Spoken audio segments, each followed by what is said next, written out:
Hey guys, Mellow Modesty here with my weekly pull list. On time. Yeah. Because usually these are like on Fridays, Saturdays, sometimes even Sundays. But I got it on time. And I'm extremely happy about that. So I hope you guys are having a happy comic book day. I had a happy one for sure. This didn't come out this week, came out last week, but I got it today, and I'm extremely happy to get it, which is Revival, issue 3. I've read the first one, haven't read the second one yet. I don't own the first two. I read the first one at my cousin's house, and it was cool, so I decided I would pick this up, and I'm happy I did that. Yeah, so don't really know why I showed that, but whatever. Also, there's something else which I'm not too happy about, that I was going to pick up the new Elephant Men, because the cover was by Brandon Graham, and I had it in my hand, and then I put it back on the shelf, because I'm sure some of you guys know, if you hold a single-issue comic in your hand for a long period of time while browsing the shelves, the oils in your hand tend to damage it. So I put it back on the shelf, and when I was checking out, I forgot to pick it up, so I wasn't too happy about that. But, two that I actually did end up getting, that I am happy to get, is Mind Management number 5 would be the first one. This is the lesser of the two books I got today, but I am still extremely happy with it. I like it a lot. The cover is Henry Lime, and as you can see, there's violence reflecting through his sunglasses. And he is smiling, so I guess he must be happy. Once again, this is issue 5. This is the best issue of Mind Management so far, in my opinion. It is all about the story and the breakdown of Henry Lime, who Maru has been hunting for the past few issues. He's just telling her his story while they're on the boat, and about how he, basically for all purposes, went insane because he was not very happy with his life. And he basically thought everything was a lie, including his marriage. He thought that he subconsciously fabricated his wife. So he basically goes insane and does something very crazy, and a lot of people die. And so it explains why the Mind Management sent the Immortals after him. I'm not going to spoil what he does, but if you look in his sunglasses, you can probably figure it out. And I really like this issue. The art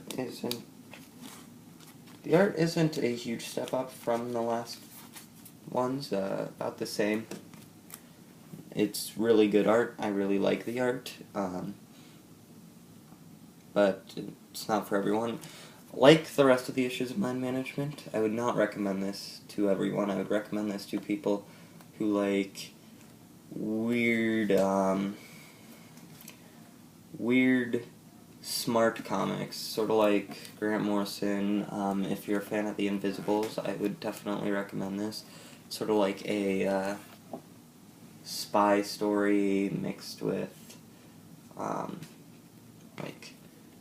psychological warfare, just interesting stuff. I was happy to get it, and I think you'll be happy if you get it too.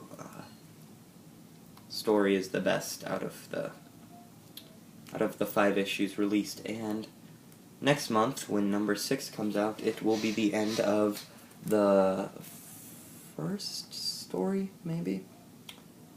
And that will be cool. You also learn about why Maru, our main character, has amnesia and what her past was. And I was happy to see that, and I thought it was really interesting, and it was definitely something I didn't expect, and I'm usually pretty good at getting twists, but I did not expect it. Yeah, great issue.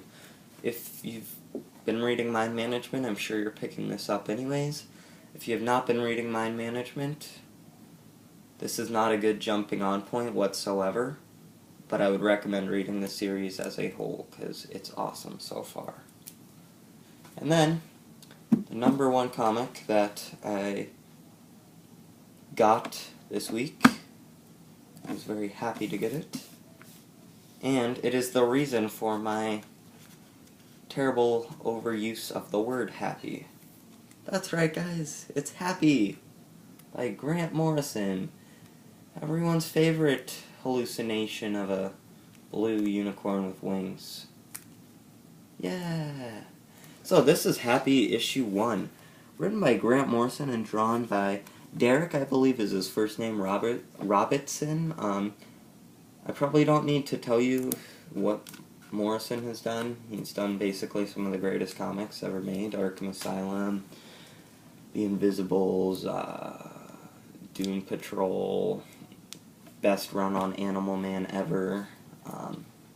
Awesome writer. Derek Robertson, you most likely know from Transmetropolitan or The Boys, and his art style always changes, because I felt like in Transmetropolitan it was more regular art, and then with The Boys and this, it felt a little bit more three-dimensional, just different. I would say that Happy is probably his best artwork so far. I did not like his artwork in The Boys. I like it a lot in Transmetropolitan, but I think that this is where it is best. I was also lucky enough to get this awesome variant cover. I was very happy to get this awesome variant cover by Mike Allred, who you would know from Ecstatics, Madman. And so the story is about Nick Sachs right here, and he is a ex-cop who has turned to drugs and alcohol and has become a hitman, and in one of his hits he finds out the code for a mob boss's fortune, and then he almost dies, and this like mob hospital gets him, and they basically bring him back to life, and then trying to figure out what the code is, and he's not telling them. And he's also joined by his horse Happy, who is a figment of his imagination, like cartoon character induced by morphine, most likely.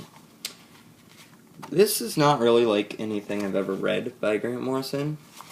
Sort of strange. There's a picture of Nick Sachs. It feels more like Mark Millar.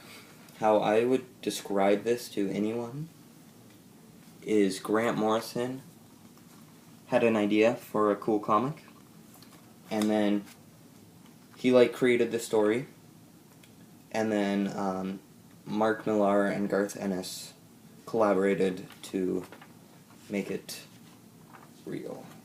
And here's Happy introducing himself. The artwork is great.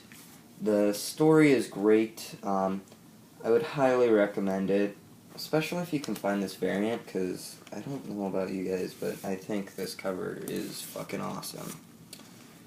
And what I really think would have been cool is if Derek Robertson drew it in the beginning, but then after he almost dies and starts tripping and seeing Happy, if then Mike Allred drew it. I think that would have been an awesome idea. So anyways, my time is running short, but this is awesome. I best describe it as a Morrison comic written by Garth Ennis and Mark Millar. Mostly Mark Millar, but Garth Ennis. It has a Garth Ennis feel also, sort of.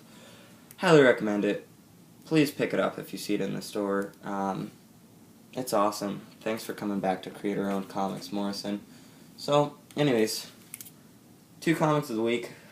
Both definite buys in my opinion. I love them both.